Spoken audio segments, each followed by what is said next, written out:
Most executives are selling a fantasy that AI will solve their people problems. Sarah A. Scala is selling them the truth. AI is going to expose those problems. Authentic leadership in motion is what fixes them. What side of the exposure are you on? Hello, friends, and welcome to I Know I Belong When, an innovation unbiased production where bold voices, curious stories, and authentic impact amplify knowing that you are invited, seen, heard, and needed. Our conversations go from the boardrooms to the break rooms, from the sidewalks to our living rooms, from our relationships to ourselves. We explore the full spectrum of belonging, the joy of being seen, the pain of being left out, and the courage it takes to build spaces where every identity is welcomed, valued, and loved. We also hold space for each of our unique identities to joyfully prosper and thrive. I am your host, Christopher Bylone, someone who believes knowing you belong is a birthright.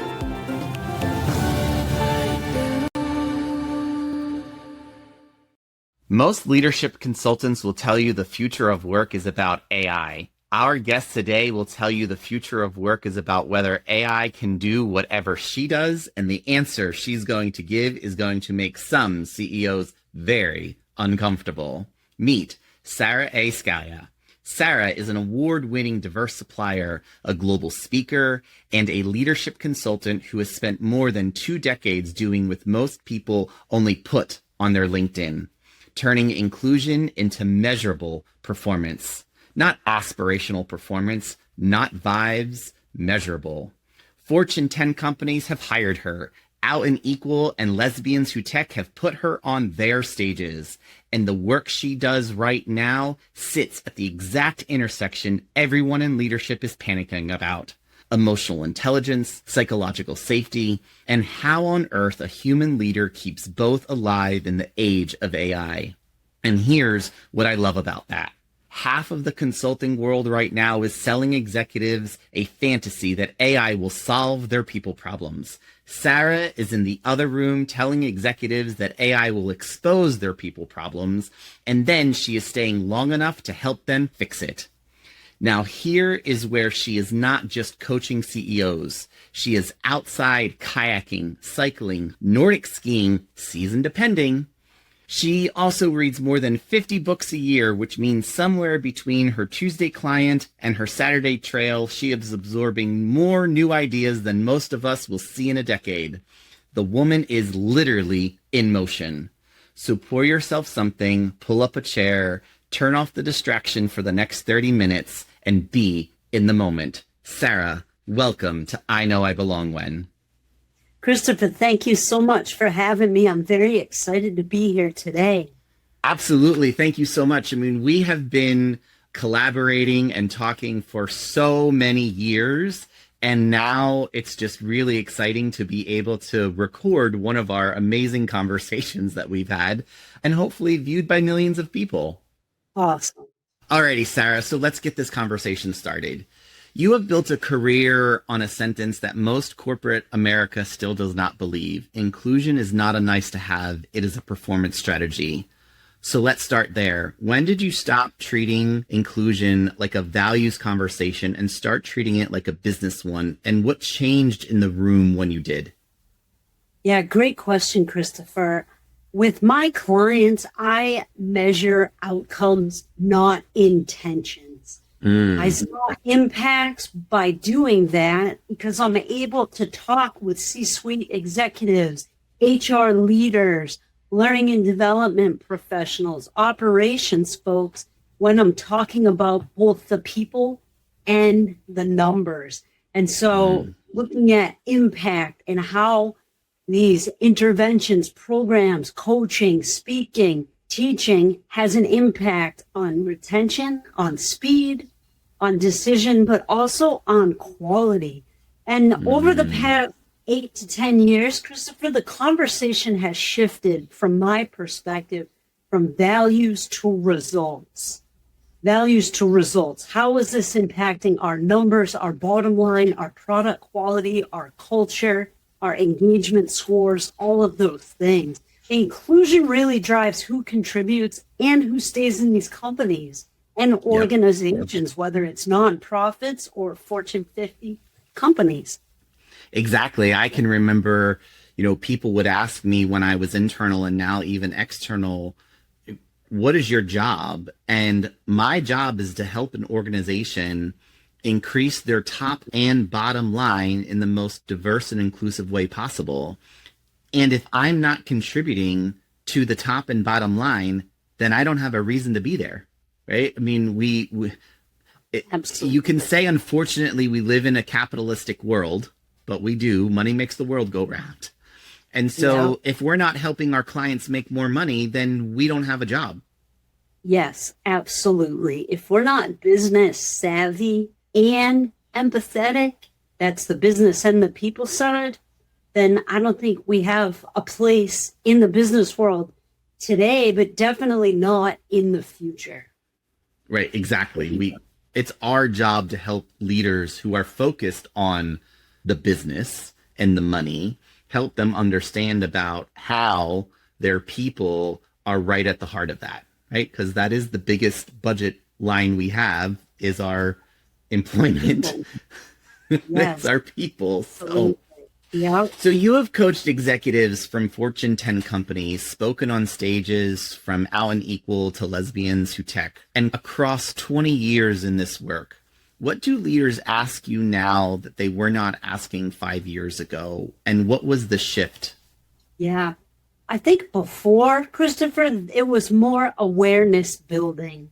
And today it's very much about execution of strategy, of approach, as well as measurement. When we look at the introduction of AI into all of this work that people are doing in most industries, AI can be a super speedy and helpful tool, and it can never replace people and effective leaders because empathy is critical. Building trust is important in AI. As much as you use it and start to feel comfortable with it, asking for brainstorms or feedbacks or ideas or different perceptions, it lacks that empathy. It lacks the trust. It lacks that human behavior. It also can lack accountability. And so these days, it's less about why and more about what and how fast. So it's a balancing act, really, Christopher, between trying to get the job done, best possible quality, while maintaining a strong culture, a heightened level of engagement, and people that want to show up at work to really help execute the plan, the project, the strategy.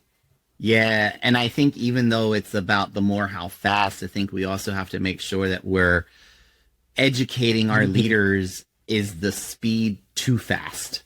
And are we burning our people out? I saw a meme either yesterday or today, and it was, one side was the stressed out employees, and going, I'm overworked, I don't have enough staff, I don't have time to be home with my family.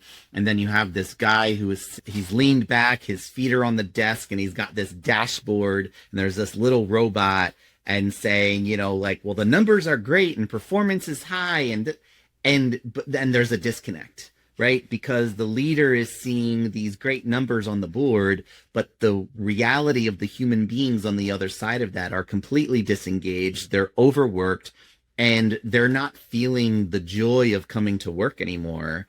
And eventually that's going to burn your people out and you're not going to have any people left. Yep. Absolutely. I think I read something like 75% of U.S. employees are burnt out. 75%. That's huge. Humongous. That's red flags left, right, and center. Absolutely. People aren't getting enough sleep. That's for damn sure. Yeah.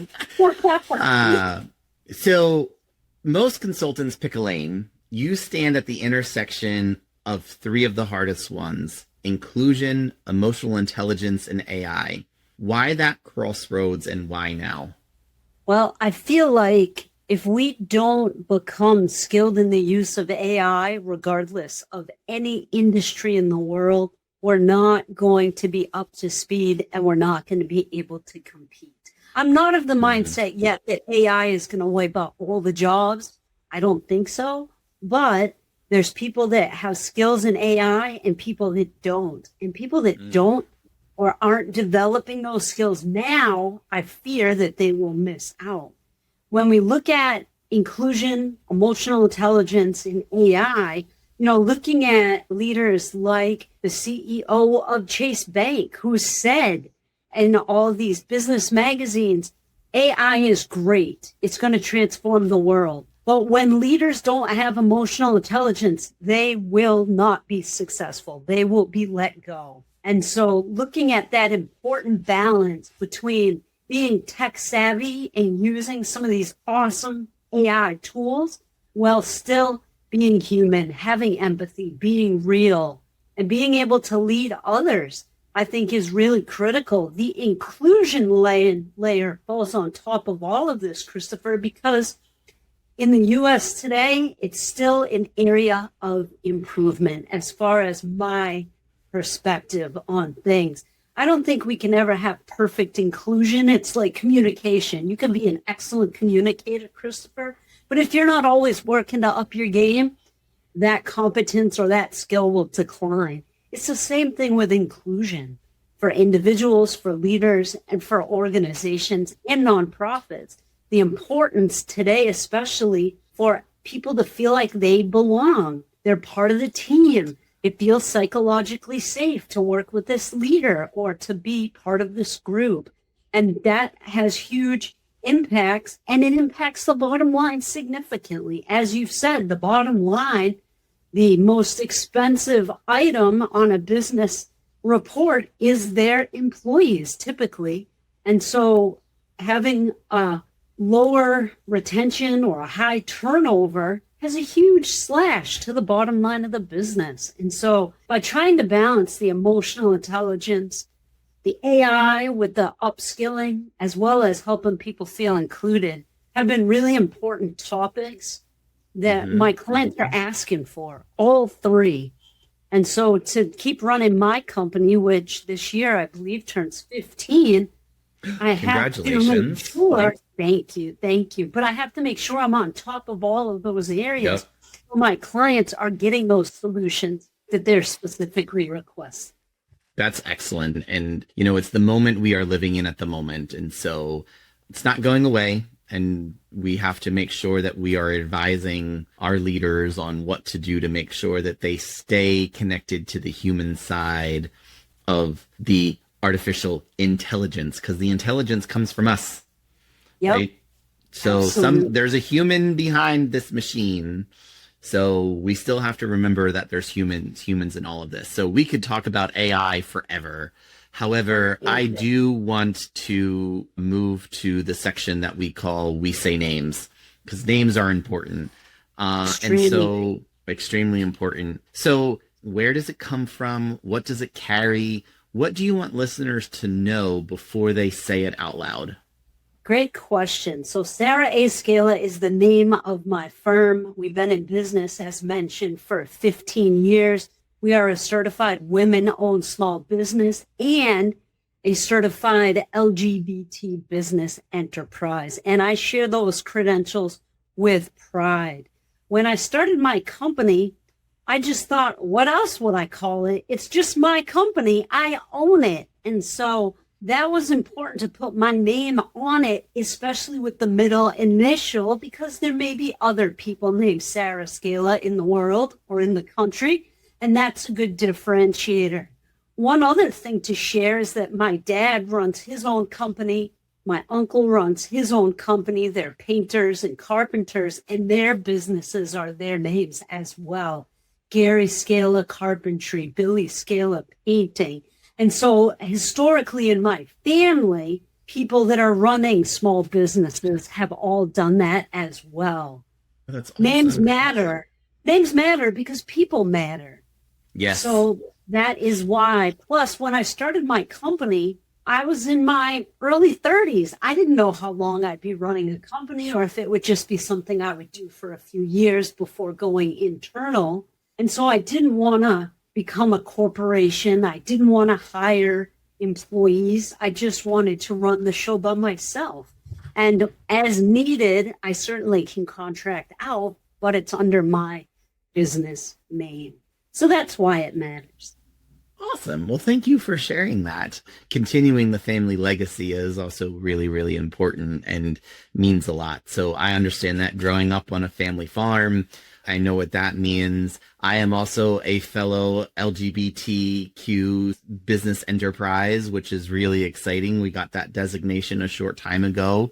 So wear that badge with pride. Yeah, when supplier diversity comes back in vogue again, that's going to be important. So you spend your days teaching leaders that getting names and pronouns and identities right is not a soft skill. It's an inclusion behavior. What does it tell you about a CEO when they fumble a name in a meeting and how they recover from it? Great question. So I feel like unless it's repetitive, an initial mistake isn't the real issue. Recovery is the most important piece. Yes. How that leader will recover from that is, I think, the most important. When I'm in a meeting and someone is misgendered or misnamed, depending on the context, of course, I will correct, move on, no defensiveness. The behavior after that correction is what matters most. Does this CEO continue to trip and stumble? And the employees are saying, hey, we need you to come in and do another workshop about pronouns because XYZ CEO keeps screwing them up. So it's what happens after that matters most, I think.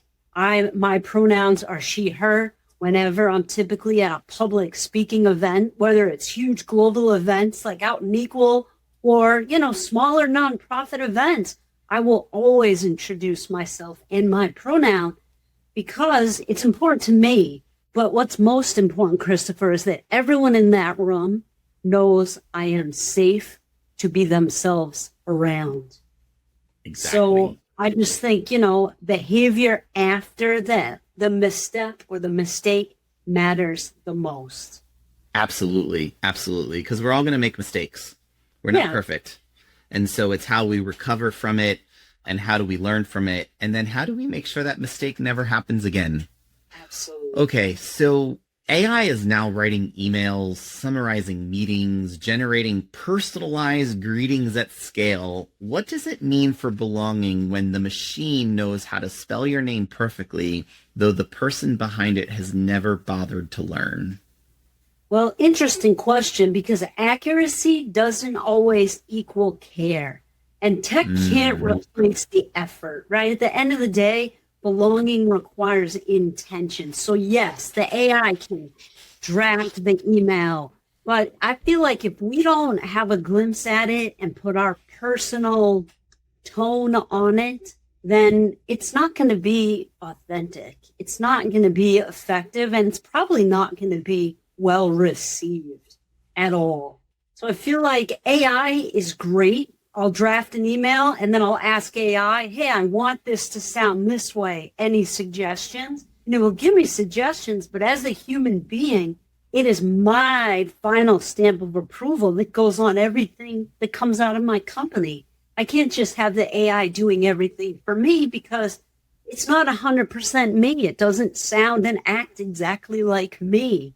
And so I just feel like using it as a tool, mission critical today. Having it do the whole job, absolutely not effective. Not for the work that I do, where people work with me, CEOs, leaders, because they trust me, the person. If they didn't, they would ask ChatGPT to coach them. But they're under contract with me because of the trust and the empathy. Absolutely. I don't think AI is ever going to be empathetic, even though it tries to be, but it's never going to be empathetic. Okay, so I want to talk to you about the moment you knew you belonged. So you've been on stages built specifically for queer leaders, queer founders, queer technologists, Out and Equal, Lesbians Who Tech. Take us back to the first time you stood on one of those stages, and what did it feel like to look out in the room and not have to translate yourself first? Yeah, so I think it was about 6 years ago that I decided to come out as a business publicly. And at first, there was a lot of hesitation. I have 8 mentors and got differing perspectives on if and what and how to do this. And the first LGBT program that I delivered was a virtual workshop for Cape Cod Pride. I'm a native of Cape Cod. My family all lives there. And they allowed me to do a workshop. And from there, it just blossomed. I had friends that were LGBTQ in major companies, and I would reach out, hey, if you're looking for a speaker, been doing this for a while. I now do speaking for LGBTQ groups.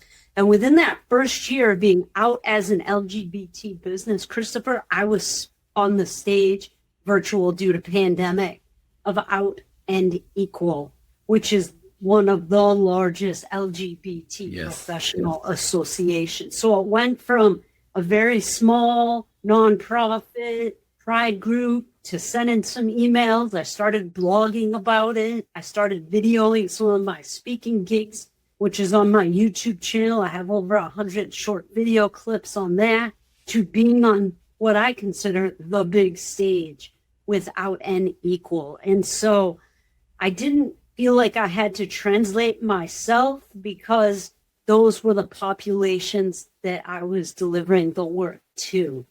I didn't have to hide things because these were my people. I think having that freedom really increased my impact and allowed me to bring my full level of energy to connecting with all those participants, whether it was a small group or a friendly email or at some of these big global events. So it was nice to not have to translate myself. Yeah, no, what a moment to be in. So let's go earlier in your career, long before the Fortune 10 clients, when a leader, a mentor, or a room signaled to you that the version of you that showed up on a Monday morning was the version that belonged. What did they do? Yeah, I worked for a major company 15 years ago, privately held company, but members of the family, husband was my mentor. And I ran an experiential learning business, ran the P&L, profit and loss for this company, was doing leadership and team development for Fortune 50 clients. And working with him as my mentor was really helpful, because although, my business office was in the corporate headquarters, our business was like out in the woods in a small retreat center, and I could be myself. I had a suit jacket hanging on the wall in my office, but when I was with clients or at our facility, it was me.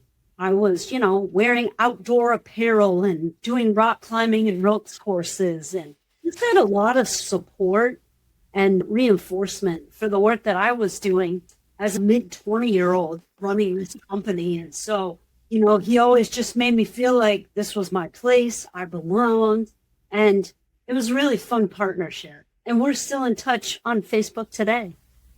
Oh, that's amazing. And so what a great way to launch everything that you have done so far. So this would not be the I Know I Belong One podcast if we also did not talk about the moments you knew you did not belong. So 20 years of coaching senior executives as an out LGBTIQ plus leader, a woman in the room with mostly men, as a diverse supplier in an industry that does not always make space for one. Tell us about the room where you felt most outside, and what did you do about it? Well, with that same company, when I was in corporate headquarters wearing the suit and, jacket, I felt like I wasn't as understood on the corporate side of the business. This is a 40,000 person global company versus me and my team of 12. And so I had to mask sometimes. I had to, put the suit jacket on, be professional, calm things down. And it was difficult at times, but I also got a lot of feedback from mentors. I was also in a graduate degree program, and that was also really helpful in helping me navigate that. I mean, I was 26, 27 years old. I was very young at the time. And so having friends, mentors, professors, colleagues that, students that were going through classes with me, all were really instrumental in helping me build confidence to be able to navigate those two worlds. Really, really powerful. Thank you for that. Sure. So AI is exposing people problems faster than leaders can hide them. As exposure accelerates, what do you worry about losing their sense of belonging at work? And what is your message to them? Yeah. So AI isn't always going to have the best answer, the right answer, or the quickest answer. As much as people continually want to turn to it, I look at it as more of a sidekick. And without the people side, without that compassion, that empathy, that kindness, what's the point in being a citizen of this planet or this country if we can't have friendships, relationships, opportunities to help out and to give back? And so AI is going to continue to elevate and ramp up things. But I think the people side of businesses is going to be more and more and more and more important. I think a lot of people are afraid right now. AI is going to take my job. Robots are going to do. I think there may be quite a bit of backlash. There already is some, but even more when people don't feel like they belong, not only at work, but in their communities, in their cities, their towns, and their countries. Yeah. I think we need to make sure that we're not losing the human side, the empathetic side of all of this work. Even as we turn more to the digital space, we really need to make sure that we're focused on the people and how do we keep them engaged. So your fourth thesis is one that I think most leaders need to hear. Inclusion without overcomplication. Simple, high impact, observable. Give us one behavior, the smallest possible one, that you have watched create the biggest belonging shift on a team. On a team, a behavior that has created the biggest shift is to trust. And it can be scary as hell to put yourself out there to trust. And so working with teams, leaders, to try to help them to even just give it a bite-sized level of trust, right? You don't have to eat the whole elephant. Test it out. Try it. See how it goes. And the results that have come from that with teams that I've worked with and clients have been huge. Not only trusting of other people on the team, but trusting in yourself. Build confidence. Practice. Sometimes small little tests. I was coaching a woman this morning. She's an executive in the pharmaceutical industry. And we talked about how her homework last time was to practice pausing, taking a deep breath, letting the dust settle for a second before she jumps in with her brilliance. And just the improved or increased level of self-confidence, even in just 2 weeks, Christopher, can be huge. So important. Trust is it's one of those things that is so hard to earn, but is easily to break. And so very much we need to make sure that we keep it sustained as much as possible. On that line of sustainment, sustaining belonging for other people is exhausting work. Boy, do I know that. You sustain yours through 50 books a year, 4 seasons, being outside, kayaking, cycling, hiking, Nordic skiing. What does motion teach you about belonging that the boardroom could never teach you? That we are all human, that we're going to make mistakes. I'm going to take a spill on my skis or, take a wave wrong in my kayak or something like that. And it puts me right back in my place. Mother Nature has a funny way of doing that, Christopher. Yes, it does. Puts me in my place. And so I've been a big fan of the outdoors since I was a very small child. I have an undergraduate degree in adventure recreation and management. And so I don't just do it for fun. It's been a part of my career even earlier, doing corporate team building and outdoor programs. And it helps me to stay centered and to reset, especially when things get crazy. I'll go for a run or I'll, go paddle. Tomorrow afternoon, the weather looks good. I'm taking the afternoon to kayak. Why not? Absolutely. I'm one for kayaking, but I'm also one to go find waterfalls. I love to go hiking, and that's where, I find my peace. I also, it's fun when I find a trail that is really challenging and I've never done it before.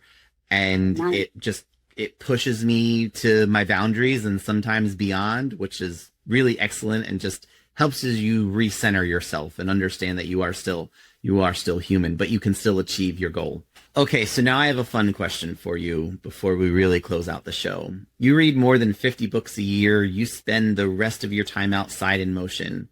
So here's the question. If you could hand every CEO you've ever coached one book and one outdoor experience, pick one of each, what would they be, and what would you hope happened to them by the end?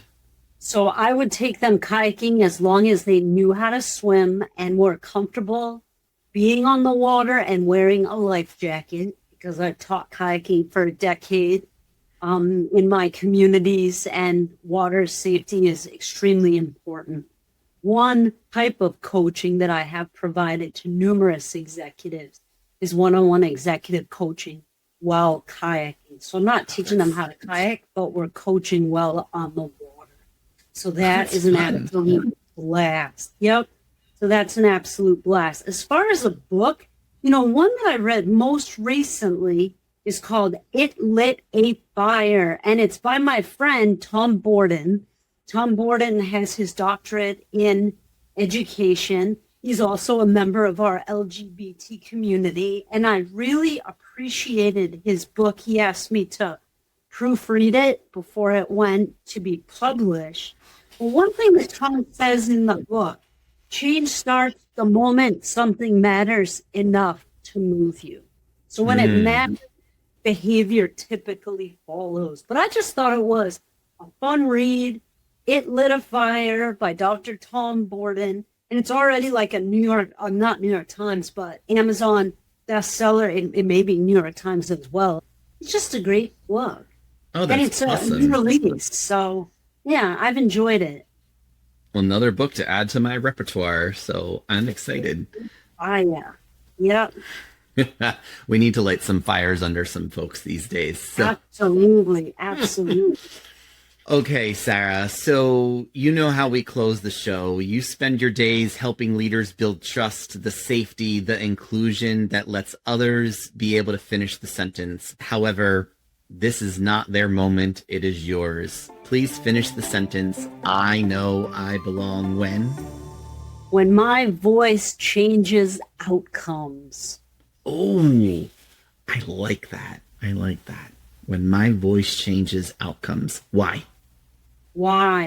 Oh, how empowering. How awesome do I feel when I've spoken at an event or coached and it's been an aha moment for the audience, the participant, the leadership team, and they're doing something different. And it doesn't have to be huge, but there's a shift. Could be a shift in thinking or behavior, could be a shift in strategy.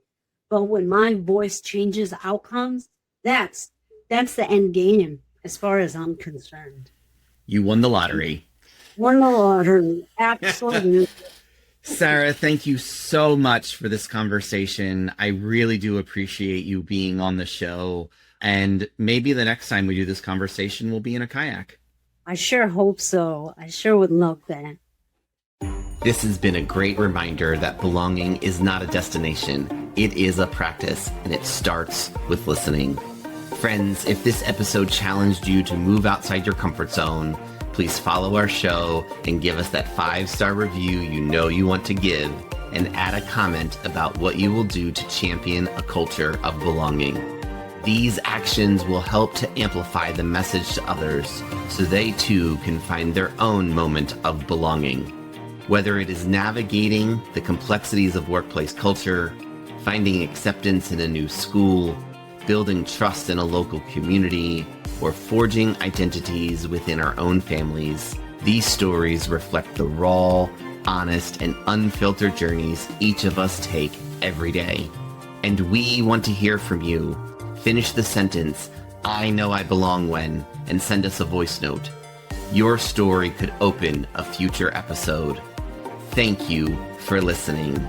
Know that your bold, authentic self is welcomed, valued, and loved. And until next time, remember, you belong here.